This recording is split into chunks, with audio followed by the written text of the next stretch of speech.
ना जुल्म क्यों करें अपने बच्चों पे, इतनी सी उम्र में भूखा रखें, रोज़ा रखवाएं, आज छुड़वा दो। रिसर्चर्स ये कहती हैं इंटरमिटेंट फास्टिंग से आपका कैंसर, डायबिटीज़, मोटापा, जो फैटी लिवर के डिजीज़ेज़ होते हैं, ये सारे ख़त्म हो जाते हैं। तो ये चीज़ अब जो हमें साइंस बता रही है, वो परवरदिगार आलम ने हमें उस टाइम से जो है वो दी हुई है कि आप 1 साल तक बच्चे को जो सॉल्ट होता है वो नहीं दें, 2 साल तक बच्चे को शुगर ना दें, और 12 साल की उम्र तक बच्चे को चाय, कॉफ़ी और जो कैफ़ीन वाली चीज़ें उससे दूर रखें। सर सप्लीमेंट हमारे माशरे में ख़ास तौर पे हम टॉफ़ीज़ की तरह उसको ले रहे होते हैं, और हम एक फ्रेज़ हम सुनते हैं जो बहुत ही कॉमन है, हम सुनते हैं ये कि हमें तो फ़लाँ चीज़ की कमी ही होगी, हमारे अंदर ज़्यादती नहीं हो सकती। वो वालिदैन जिनके बच्चे अभी नए रोज़े रखने शुरू हुए हैं, जिन्होंने 1 साल हो गया रोज़े रखते हुए, तो उन वालिदैन के लिए कोई मैसेज आप देना चाहें? आपके प्लेटफॉर्म की तवज्जो से मैं क्योंकि हमारी कौम की माएँ ये सुन रही हैं,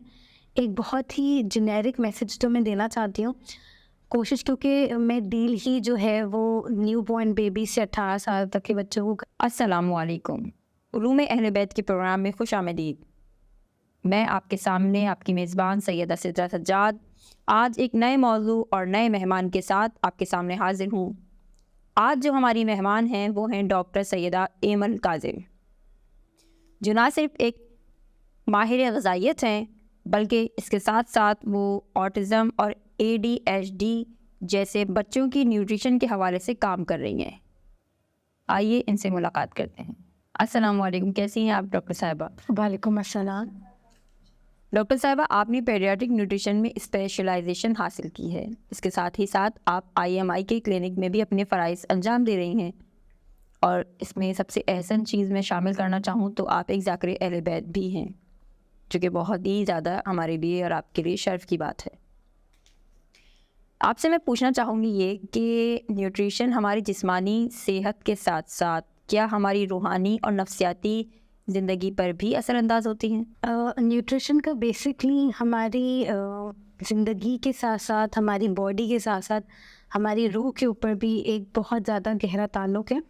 जिस तरह से इमाम हुसैन अलैहिस्सलाम ने अपने आखिरी खुतबे में फरमाया, और रिवायतें कहती हैं कि इमाम उस वक्त बहुत प्यास के आलम में थे, हुज्जत खुदा जो थे वो ये बात कर रहे थे, फिर भी लोगों तक वो असर नहीं कर रही थी। वो इमाम ने उसकी वजह भी बताई। इमाम कहते हैं कि मेरी बात तुम तक असर इसलिए नहीं करती क्योंकि तुम्हारे पेट में हराम है। अब यहाँ हराम सिर्फ ऐसा नहीं है कि वो माल हराम है, लेकिन यहाँ हराम ऐसा भी है कि हमारे जो मर्द हजरात हैं वो बहुत मेहनत से हलाल रिस्क कमा के ला रहे हैं, और हमें नहीं पता कि हम जो है वो उस जो बाहर से खाना मंगवा रहे हैं, या जो फूड ऑर्डर हम कर रहे हैं, या जो पैकेट इंग्रेडिएंट्स हैं, हमें नहीं पता कि वो हलाल है या नहीं, या वो पाक है या नहीं। तो हमारी रूह पे जो है इसका बहुत ज़्यादा ताल्लुक़ है। और अब जो इतना इस वक्त डिप्रेशन और ये सब इतना आम हो रहा है, मुझे लगता है कि इसका बहुत ज़्यादा गहरा ताल्लुक़ है कि हमारा ग़िज़ा जो है वो पाक व ताहिर नहीं है। अच्छा, वालिदैन अक्सर ये सोचते हैं, उनके ज़हन में ज़रूरी सवाल होता होगा कि न्यूट्रिशन इतनी ज़रूरी क्यों है? वो मजमूई तौर पर हमारे जिस्म के लिए, हमारी फ़िटनेस के लिए क्या किरदार अदा करती है? बेसिकली अगर हम न्यूट्रिशन की बात करें तो न्यूट्रिशन के अंदर एक मुकम्मल ग़िज़ाइयत का कॉन्सेप्ट आता है, और कभी कभी जब हम इस चीज़ को सोचते हैं मुकम्मल ग़िज़ाइयत, तो लोग परेशान भी होते हैं कि शायद ये कोई बहुत फैंसी चीज़ होगी, या कुछ ऐसा खाना होगा जो शायद हम अफोर्ड नहीं कर सकते। लेकिन मुकम्मल ग़िज़ाइयत वो ग़िज़ा है जिसमें हमें बेहतरीन प्रोटीन्स, कार्ब्स और फ़ैट तीनों चीज़ें मिल रही हैं। तो परवरदिगार आलम ने बहुत ही मिनिमल रिसोर्सेज के अंदर ये चीज़ें रखी हैं। जैसे दालें जो हैं वो बेहतरीन सोर्स है, जिसमें कार्ब्स भी है, फ़ैट्स भी हैं, फ़ैट्स नहीं है, प्रोटीन्स भी हैं। अंडा है जिसके अंदर मुकम्मल ग़िज़ाइयत है। तो बहुत मिनिमल रिसोर्सेज में भी हम अपना न्यूट्रिशन पूरा कर सकते हैं, और ये चीज़ ज़रूरी इसलिए है कि ये हमारी मेंटल हेल्थ और फिज़िकल हेल्थ दोनों चीज़ों के लिए बहुत ज़रूरी है। अच्छा, बच्चों की तालीमी कारकर्दगी के हवाले से बताइए कि उनकी बेहतर तालीमी कारकर्दगी, उनकी परफॉर्मेंस के हवाले से न्यूट्रिशन कितना किरदार अदा करती है? अक्सर हम अपने बच्चों को लेबल कर देते हैं कि ये बच्चा तो पढ़ना ही नहीं चाहता, ये तो कुन ज़हन है, या इसलिए तो बस हमें परेशान करके रख दिया, हर वक्त स्कूल से इसकी कंप्लेंट्स आ रही है। बेसिकली ऐसा होता है कि हम उसका बैकग्राउंड नहीं जान रहे। कभी कभी बच्चा चाहता भी है और वो नहीं कर पा रहा होता।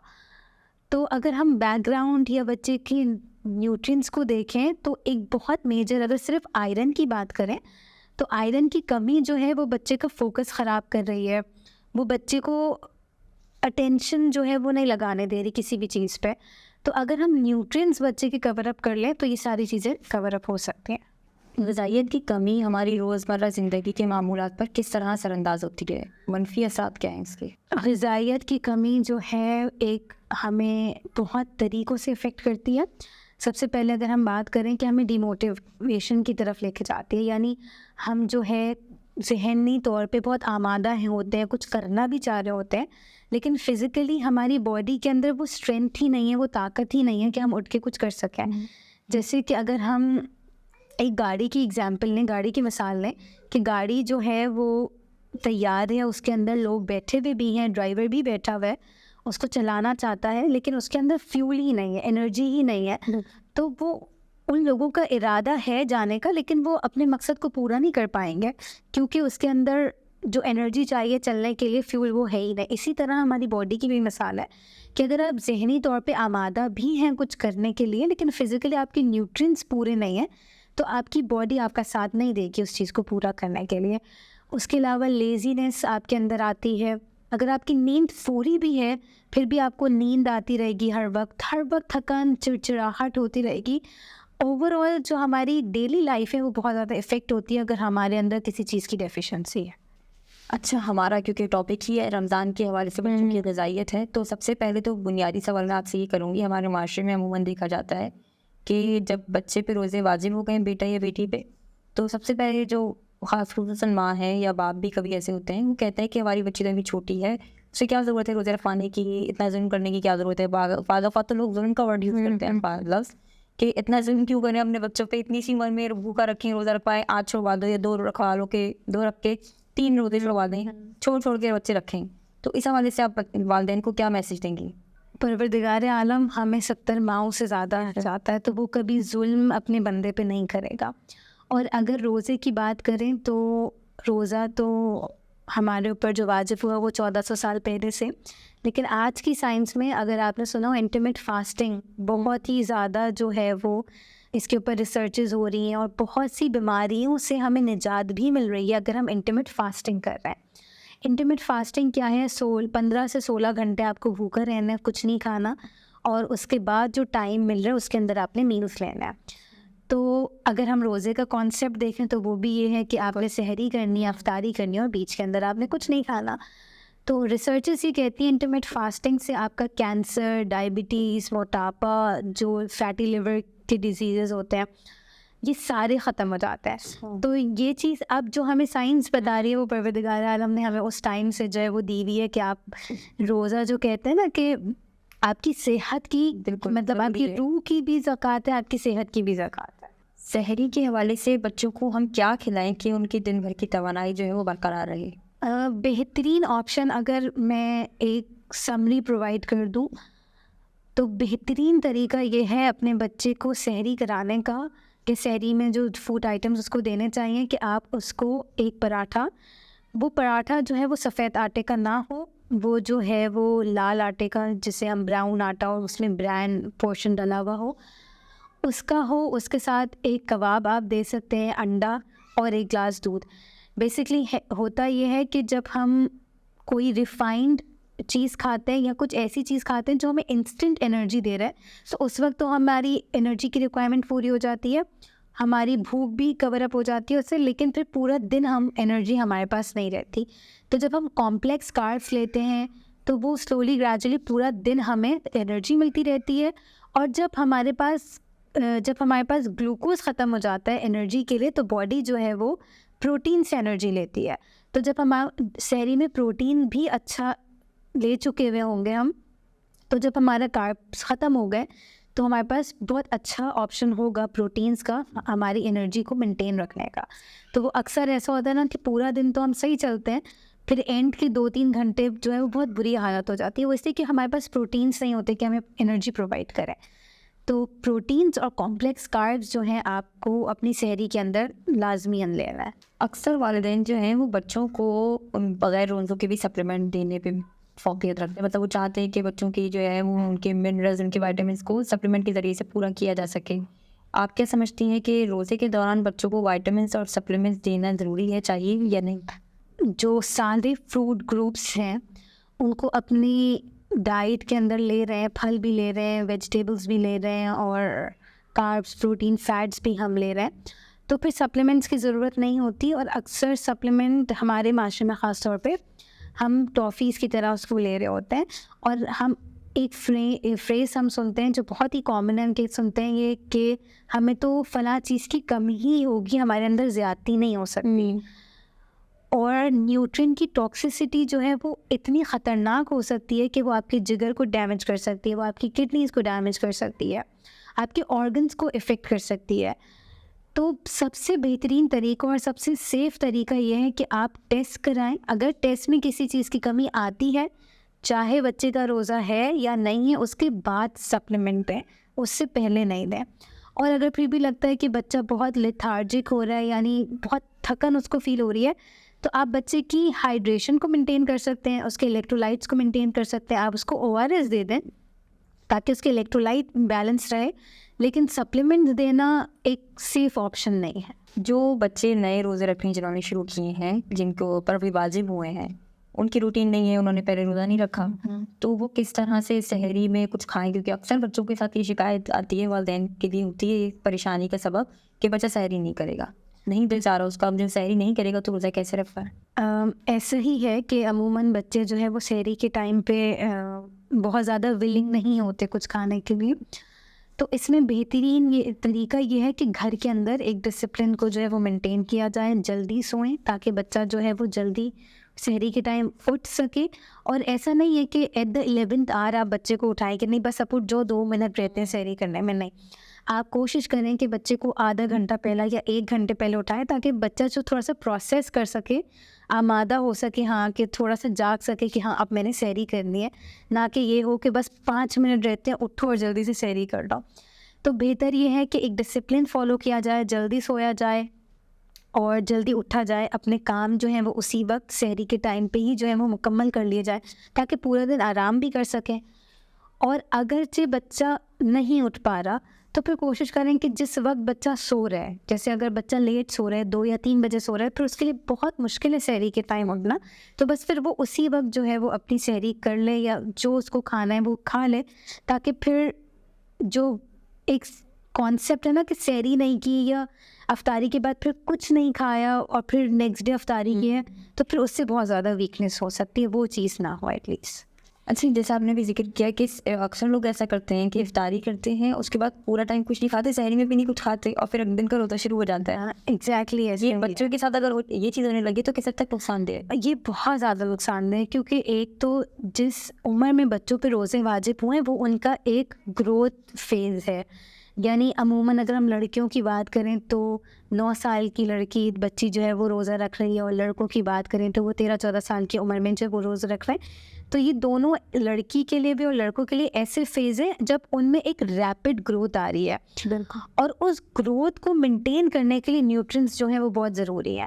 तो अगर उन्होंने सिर्फ अफ्तारी की और फिर बीच में कुछ नहीं लिया और फिर नेक्स्ट डे अफ्तारी कर रहे हैं, तो फिर वो जो न्यूट्रिएंट्स चाहिए, क्योंकि इस उम्र के बच्चे बहुत कॉन्शियस भी होते हैं ना कि हमारा कद बढ़ जाए, तो अगर वो उस चीज़ को चाहते हैं कवर अप करना तो उनको चाहिए कि सहरी करें, और अगर सहरी के लिए नहीं उठ पा रहे, लेट सो रहे हैं, तो फिर उसी वक्त कुछ खा के जो है वो सोएं ताकि एक लंबा गैप ना।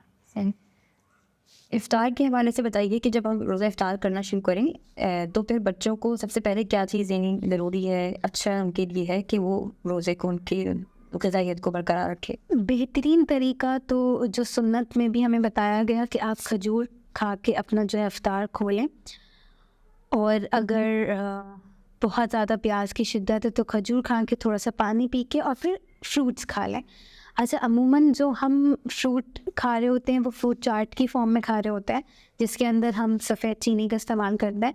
तो आप चाट लेना चाहते हैं आप चाट लीजिए, लेकिन कोशिश करें कि उसमें सफ़ेद चीनी ना, उसमें आप नमक डाल लें, नींबू डाल लें, काली मिर्च डाल लें, गुड़ डाल लें, लेकिन सफ़ेद चीनी ना लें, क्योंकि फिर वो न्यूट्रिएंट्स को बाइंड कर लेगी और फिर उसका मकसद पूरा नहीं होगा फ्रूट खाने का, हमें न्यूट्रिएंट्स ही नहीं मिलेंगे। तो खजूर खाएं, थोड़ा सा पानी पिएं, फ्रूट खाएं और फिर नमाज़ पढ़ें। नमाज़ पढ़ने के बाद जो है, क्योंकि अब इतना खा लिया कि इतनी एटलीस्ट एनर्जी आ गई है कि आप नमाज़ पढ़ सकते हैं। नमाज़ पढ़ने के बाद फिर जो है आप अपना प्रॉपर खाना खाएं। जो हम ये करते हैं ना कि एक ही दस्तरखान पे फ्रूट भी खा रहे हैं, खाना भी खा रहे हैं, फ्राइड चीज़ें भी खा रहे हैं, तो फिर वो मिक्सअप हो जाते हैं और किसी भी चीज़ की ग़िज़ाइयत हम तक पहुंच नहीं पाती, वो एब्जॉर्ब भी नहीं हो पाती, तो वो हमारी बॉडी के लिए फिर वेस्ट हो जाता है, वो खाना भी वेस्ट हो जाता है। मतलब हम खा तो रहे होते हैं लेकिन बॉडी उसके अंदर से ग़िज़ाइयत को खींच नहीं पाती। कुछ घरों में ऐसा भी होता है कि वो इफ्तारी का एहतमाम नहीं करते, क्योंकि आप जानती हैं मुतवस्सित तबके से भी बहुत लोग ताल्लुक़ रखते हैं, तो वो इफ्तारी का नहीं एहतमाम करते, या सहरी में बहुत ज़्यादा एहतमाम नहीं करते, वो सिर्फ डायरेक्ट जो है वो खाने की बात करते हैं, खाना रेडी करते हैं और बच्चे या वो उसी में ही इफ्तारी कर लेते हैं। तो क्या ये ठीक है? तो अमूमन हमारे एहतमाम के नाम पर फ्राइड चीज़ें खिलाई जा रही होती हैं ना, पकौड़े होते हैं, समोसे होते हैं, लेकिन जो भी है वो बहुत डीप फ्राइड है। तो ये तो वैसे बेहतरीन तरीका है कि आपने फ्रूट खा लिया या एक प्याला चना खा लिया और फिर खाना खाया और फिर आपने नेक्स्ट डे जो है वो सहरी कर रहा है, या बीच में अगर भूख लग भी रही है तो कोशिश करें कि आप जो है वो घर की बनी हुई चीज़ों का इस्तेमाल करें। चने खा लें, लोबिया उबाल के खा लें, काले चने खा लें। एक तो ये है कि ये सारी चीज़ें जो हैं एक बजट के अंदर भी आ जाती हैं, बहुत ज़्यादा फैंसी या बहुत ज़्यादा एक्सपेंसिव चीज़ें भी नहीं हैं, और ये आपकी जो ग़िज़ाई कमी है उसको भी पूरा करेंगे। जहाँ तक बात रही सहरी की, तो सहरी के लिए बेहतरीन ये है कि अगर आप कुछ भी नहीं कर सकते तो एक लाल आटे का पराठा या रोटी और दही ले लें, और अगर हम घर में बना लें दही तो वो एक रीज़नेबल अमाउंट में बहुत अच्छी दही बन जाती है, और वो सेफ़ भी है। हमें पता है कि घर की बनी हुई है, साफ़ सुथरी है, तो दही का इस्तेमाल बेहतरीन है क्योंकि उसके अंदर कैल्शियम दूध से ज़्यादा है, प्रोटीन्स बहुत अच्छे हैं, फ़ैट्स, कार्ब्स, तीनों चीज़ें बहुत अच्छी वो हमें प्रोवाइड करती है। इफ्तार में बच्चों के लिए कौन से मशरूबात आप तजवीज़ करेंगी कि वालिदैन ज़रूर ये बच्चों को दें, और कौन से मशरूबात हैं जो नुकसानदेह हों? सबसे पहले बेहतरीन तरीका तो ये है कि गर्म पानी से इफ्तार किया जाए, क्योंकि जब इतने लंबा गैप के बाद हम खा रहे होते हैं और एकदम से ठंडा पानी जाता है तो हमारी मेटाबॉलिज़्म को वो इफ़ेक्ट करता है। बेहतर ये है कि गर्म पानी पिया जाए, और उसके बाद सबसे बेहतरीन मशरूबात की अगर हम बात करें तो वो नींबू पानी है जो घर का बना हुआ होता है, वो सैशेज़ वाले जो आजकल आ रहे हैं वो नहीं। और सबसे ख़राब अगर मैं किसी चीज़ को कहूँगी तो वो लाल शरबत जो हर दस्तरखान के ऊपर मौजूद होते हैं, चीनी भी बहुत ज़्यादा है उसके अंदर और एम्प्टी कैलोरीज़ वो हमें दे रहे हैं, मतलब उसके अंदर कोई न्यूट्रिएंट नहीं है।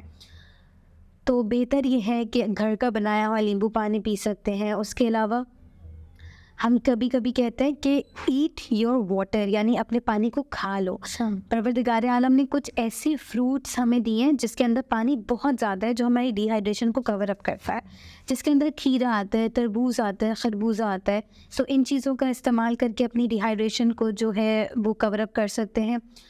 उसके अलावा जो है आप इन्हीं चीज़ों का शरबत भी बना सकते हैं, घर के अंदर जूस बना सकते हैं।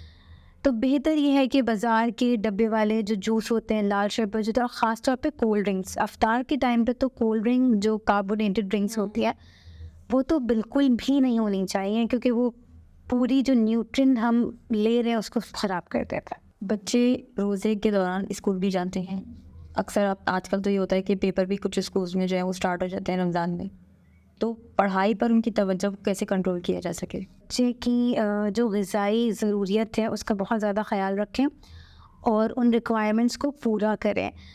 कोशिश ये करें कि बच्चा जो है वो सहरी भी प्रॉपर कर रहा हो, अपने कार्ब्स और सहरी के अंदर बच्चे को कॉम्प्लेक्स कार्ब्स और प्रोटीन लेने, और अफ्तारी के अंदर उसको ऐसे कार्ब्स लेने हैं जो उसको फ़ौरन एनर्जी प्रोवाइड करें। तो उसके लिए हम कहते हैं कि खजूर बेहतरीन ऑप्शन है, केला बेहतरीन ऑप्शन है कि आप खाएंगे और आपको जो पूरे दिन की जो कमज़ोरी है वो कवर अप होगी, आपको तवानाई मिलेगी। उसके अलावा कभी ऐसा होता है कि हम जो बाज़ार की चीज़ें होते हैं या डीप फ्राइड चीज़ें होते हैं उसको खा के अपना पेट इतना भर लेते हैं कि जो काम की चीज़ें होती हैं, जो हमें ग़िज़ाइयत पहुंचा रही है, जो हमें ताकत दे रही है, हमारे पास उसके लिए अब कैपेसिटी ही नहीं है पेट के अंदर कि हम वो खा सकें। तो कोशिश करें कि जंक फूड को अवॉइड करें, हेल्दी खाएं ताकि एनर्जी रिक्वायरमेंट्स पूरी रहें, न्यूट्रिएंट रिक्वायरमेंट्स पूरी रहें और पूरा दिन जो है बच्चे का वो एक एक्टिव तरीके से गुजरे। और इसके अंदर ज़रूरी है कि बच्चा अपनी हाइड्रेशन मेंटेन रखे, क्योंकि पानी की कमी की वजह से भी कभी ऐसा होता है कि बच्चे का सर में दर्द होता है या बच्चा कन्फ्यूजन का शिकार होता है, वो पढ़ाई पे तवज्जो नहीं दे पा रहा होता, तो पानी का ख्याल रखा जाए। इसी हवाले से बताइए, जैसे हमने भी हाइड्रेशन की बात की कि रोज़े के दौरान बच्चों की हाइड्रेशन को कैसे बरकरार रखा जा सके। सबसे बेहतरीन तरीका ये है हाइड्रेशन मेंटेन करने का कि आप जब अफ्तार कर रहे हैं तो एक साथ बहुत ज़्यादा पानी ना पिया जाए। वो इस वजह से कि जितनी बॉडी को ज़रूरत है बॉडी वो लेगा और बाकी सारा पानी जो है वो बॉडी फ्लश आउट कर देगा और वो वेस्ट हो जाएगा। तो बेहतर ये है कि आप सिप सिप करके पानी पिए, और जब एक साथ पानी भी पीते हैं तो वो एक हैवीनेस होती है, वॉमिट सी फील होती है, ब्लोटिंग होती है, तो फिर ना आप कुछ खा पाते हैं और फिर ना ही पानी पी पाते हैं। तो वो जो एक तो हमारे पास टाइम भी बहुत लिमिटेड है और उसी लिमिटेड टाइम में हमने अपना हाइड्रेशन भी मेंटेन करना है, हमें अपनी रिक्वायरमेंट्स भी पूरी करनी है न्यूट्रिएंट्स की जो है। तो बेहतर ही है कि सिप सिप करके पानी पिए। जितनी भी एक इंसान की रिक्वायरमेंट है कम से कम 2 से 3 लीटर जो है वो पानी पिया जाए, लेकिन सिप सिप करके पिया जाए ताकि बॉडी एटलीस्ट उसको होल्ड कर सके। अच्छा, रोज़े में इफ्तार और सहरी के औकात की वजह से बच्चों की नींद अमूमन डिस्टर्ब हो जाती है, उनके खाने पीने के औकात बदल जाते हैं, तो इसको वालिदैन कैसे मेंटेन करें? जैसे कि मैंने पहले भी जिक्र किया कि फैमिली डिसिप्लिन, फैमिली रूटीन जो है वो बहुत ज़्यादा ज़रूरी है। माँ बाप को चाहिए कि वो अपनी भी रूटीन बनाएं जल्दी सोने की, बच्चों को भी जल्दी सुलाएं, ताकि जब तक पेरेंट्स एक रूटीन फॉलो नहीं करेंगे तो बच्चे को फॉलो करवाना बहुत मुश्किल है। तो कोशिश करें कि एक रूटीन बनाएं और फिर रमज़ान की रूटीन बहुत अच्छी अगर हम उसको लेके चलें, अदर दिन रमज़ान भी तो बहुत अच्छा हो सकता है कि जल्दी सोएं, अपने दिन का आगाज़ सुबह जल्दी करें। तो जल्दी सोना की है, और एक चीज़ जिसको हम बिल्कुल अहमियत नहीं देते और जो बहुत ज़्यादा बीमारियों को अट्रैक्ट भी करता है वो नींद की कमी है। तो हम और बच्चे की ख़ास तौर पे अगर हम ग्रोथ या उसकी हेल्थ की बात करें तो बच्चे के लिए नींद बहुत ज़रूरी है। तो कोशिश ही करेंगे बच्चा जल्दी सोए, एनवायरनमेंट ऐसा प्रोवाइड किया जाए बच्चा जो है वो जल्दी सोए। जो बच्चे रोज़े रख रहे हैं उनके लिए जिस्मानी सरगर्मियाँ, खेल, वर्जिश वगैरह, या बच्चे होते हैं, उन्हें तो खेलना है, स्कूल से आएंगे या नहीं भी जाएंगे स्कूल तो उन्हें एक दिन का एक हिस्सा मखसूस है उनका कि उन्हें इतना टाइम खेलना है, तो वो कैसे उनको मैनेज करें पेरेंट्स? अगर थोड़े से बड़े बच्चे हैं और वो उनमें क्योंकि बर्दाश्त की कैपेसिटी ज़रा ज़्यादा होती है, तो वो तो ड्यूरिंग फास्टिंग आवर्स, मतलब जो रोज़े का टाइम है उसमें भी कर सकते हैं। और अगर वो सहरी अपनी बहुत अच्छी कर रहे हैं तो उनको पूरे दिन जो है वो एनर्जी मिलती रहेगी, वो अपनी एक्टिविटीज़ कर सकते हैं। लेकिन अगर छोटे बच्चे हैं तो कोशिश ये की जाए कि जैसे बहुत छोटा बच्चा है 9 साल की या 10 साल की, तो वो स्कूल से आए तो उनको इन्वायरमेंट ऐसा प्रोवाइड किया जाए कि बच्ची सो जाए, थोड़ा सा आराम कर ले, और फिर अफ्तारी के बाद जो है वो अपनी सारी एक्टिविटीज़ जो है, मतलब दिन प्लान ऐसे हो कि जो मेजर रेस्टिंग टाइम है वो सहरी और अफ्तारी के बीच का हो, और जो एक्टिविटी टाइम है वो अफ्तारी से सहरी तक का हो। डॉक्टर इमर, अक्सर जो है वो बच्चे जब रोज़ा रख रहे होते हैं तो भूख की वजह से उनको नींद नहीं आती, तो वैसी कंडीशन में क्या किया जाए? बेहतरीन तरीका ये है कि हम बच्चे को एनवायरनमेंट प्रोवाइड करें। मतलब बच्चा आए तो अंधेरा, जिस कमरे में बच्चे का सोने का इंतज़ाम हुआ हुआ है उसमें अंधेरा हो, शोर ना मच रहा हो। ऐसा ना हो कि एक कमरे में मतलब एक सी जगह टीवी भी चल रहा है और आप बच्चे को फोर्स कर रहे हैं नहीं आप सो जाओ। तो एक तो उसको सोने का एनवायरनमेंट प्रोवाइड करें तो बच्चा सो जाएगा, लेकिन अगर बच्चा फिर भी सो नहीं पा रहा तो थोड़ी सी रीडिंग करे तो उसको डेफिनेटली नींद आ जाएगी। या फिर कुछ और थेरेपीज़ भी होती हैं, जैसे कहते हैं कि आप शावर ले लें, तो उससे भी ये थोड़ा सा जब बॉडी फ्रेशन अप होती है तो रिलैक्स होना चाहती है, शावर लेके आप सो जाएं। तो 2-3 तरीके हैं कि बच्चे को अगर भूख की वजह से ना नींद आ रही हो फिर भी बच्चे को सुलाया जा सकता है इस टाइम। डॉक्टर साहबा, बच्चों को ना रमज़ान में भूख की वजह से रोज़े में खाना नहीं, उनकी फास्टिंग चल रही है, तो बच्चों को जो है वो अमूमन देखा गया है कि कब्ज़ की शिकायत हो जाती है कॉन्स्टिपेशन, तो ऐसे में इसकी एहतियाती तदाबीर क्या हो सकती है? अच्छा, कब्ज़ की अगर हम रोज़े के अलावा भी बात करें तो 3 सबसे बड़ी वजूहात हैं, जिसमें सबसे पहले ये आता है कि पानी की कमी होना, दूसरा ये है फाइबर की कमी होना, तीसरा ये है कि एक्टिविटी की कमी होना, मतलब फ़िज़िकल एक्टिविटी की कमी होना। तो फिज़िकल एक्टिविटी तो वैसे भी बच्चे की रमज़ान में थोड़ी सी कॉम्प्रोमाइज़ होती ही है, तो बेहतर ये है कि पानी को अपना जो है वो पूरा रखा जाए और फाइबर ऐड किया जाए। फाइबर ऐड करने का बेहतरीन तरीका ये है कि जो फल हैं उनको छिलकों के साथ खाया जाए। ख़ास तौर पे खीरे का छिलका कब्ज़ को रिलीफ़ करने के लिए बहुत बेहतरीन है। सेब का छिलका जो है वो बहुत ज़्यादा हेल्पफुल होता है।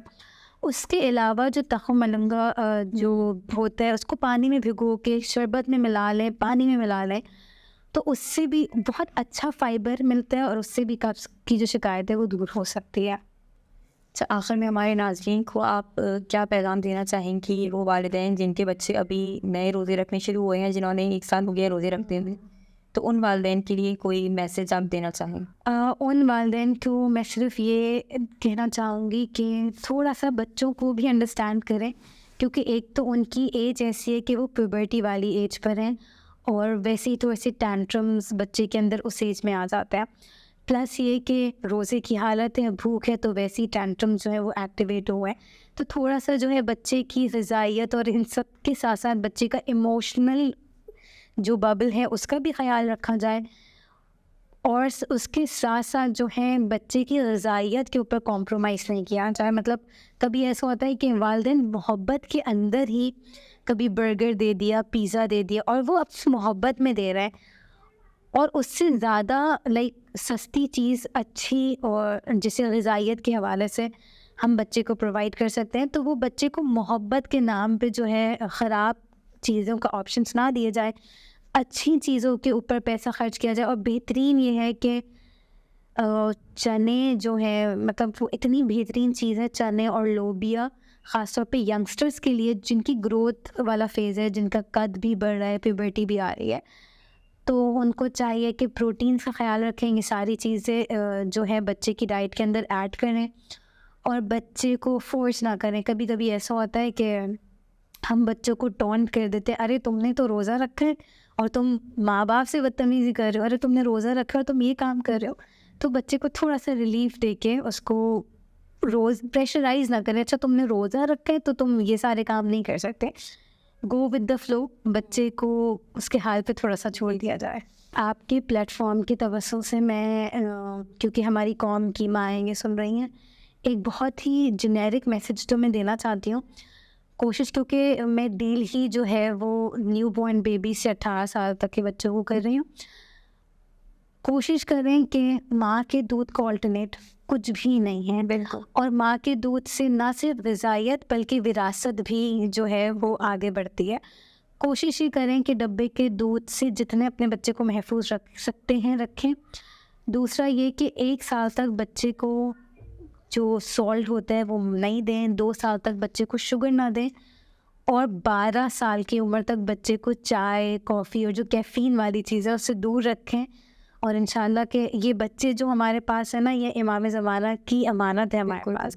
और इन सारी चीज़ों का ख़याल करके हम जो थोड़ा सा अपना पार्ट जो है वो प्ले कर सकते हैं, तो कोशिश करें कि इन चीज़ों का ख़याल रखें, क्योंकि बच्चे को रूहानी के साथ साथ हमें जिस्मानी तौर पे भी ताकतवर बना के इमाम के आगे पेश करना। बेशक बहुत बहुत शुक्रिया आपका डॉक्टर एमल साहिबा, आपने अपने कीमती वक्त में से हमें टाइम दिया। बच्चों के साथ आपके माशाल्लाह छोटे छोटे बच्चे हैं, बहुत मुश्किल होता है इनके साथ मैनेज करना, मगर परवरदिगार आलम आपकी तौफ़ीक़ात में इजाफ़ा फरमाए। और माशाल्लाह से आप ज़ाकिर अहले बैत भी हैं, ज़ाकरी भी करती हैं, तो यकीनन आप इस हवाले से भी माओं को, आवाम को जो है वो आगाही फराहम करती रहती होंगी। इंशाल्लाह मैं कोशिश करूँगी कि आपकी मजालिस ज़्यादा से ज़्यादा अटेंड करूँ ताकि मैं मुस्तफ़ीद होती रहूँ। तो नाज़रीन, आपने देखा कि माह मुबारक रमज़ान में वो बच्चे जो अभी अपने सन्न बुलूगत तक पहुँचे हैं, किस तरह से उनके वालिदैन उनकी सेहत पर तवज्जो देकर उनको दीनी फ़राइज़ और वाजिबात पर अमल पैरा होने में मदद फ़राहम कर सकते हैं।